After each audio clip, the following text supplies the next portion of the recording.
What's happened in the last few hours in Brussels is hugely significant.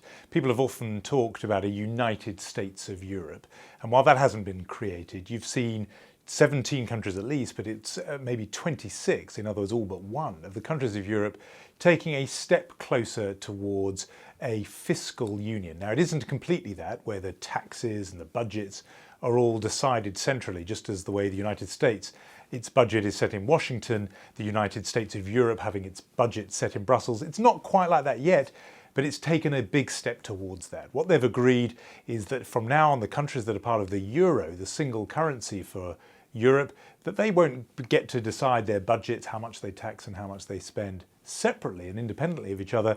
Instead, they'll be submitting them to this, to Europe itself, and really in a way that means to Germany as the big economic powerhouse of Europe. Some people say it's as if Germany will now be marking their homework, deciding what they can spend and how much they tax their own people. The party pooper here, the one country that has refused to join this new club, holding out, is Britain. So that's why there will, in a 27-member club, the European Union, only 26, it seems, are fully signed up for this new plan. Britain held out. And so something very large has happened there. Britain has always been dragged kicking and screaming into this project, the European Club, the European Union. For many years it didn't join. It joined the party almost 2 decades late. But once in, it always decided that if this thing is going to happen, we might as well be at the top table. If we're in this club, we want to be on the rules committee. And even Margaret Thatcher, who was very, very sceptical about Europe, always made sure she was in the room. Now, Britain is not going to be in that room. The Prime Minister, David Cameron, has just said that Europe is a big house with many rooms. Well, he's now in the outside toilet. He's outside the room entirely, maybe in the basement, but he's not where the decisions are being taken. And they will not consult him. He won't have a say in decisions which at the moment he's saying won't affect Britain because Britain isn't part of the single currency. But what some people here are worried about is that as this unfolds, that loss of British influence will start having a large effect on the economy, on industry, on all the rules that are determined about how the market operates. Because Britain is still part of the single market of Europe, but no longer gets to sit at the table where the rules are decided. Why did David Cameron choose to stay out, saying no when everyone else was saying yes? 2 big reasons for that. The official reason, the one he's talking about, is that he was there fighting for Britain's national interest. And Britain's national interest, he said, was that the City of London, the Wall Street of Britain, where all the were really a financial centre, he wanted to make sure there were safeguards that the city wouldn't be regulated by Europe, that it would not come under the rules of the European Union or this new group.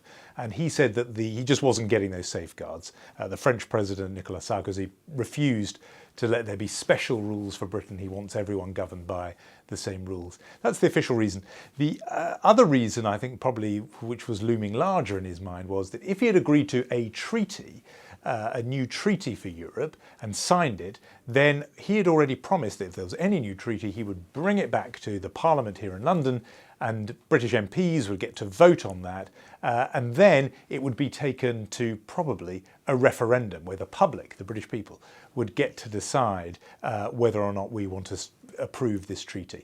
He doesn't want to have that referendum, partly because some in his own party, very hostile to Europe, would want to turn it into a referendum in or out, should we be in this European club at all.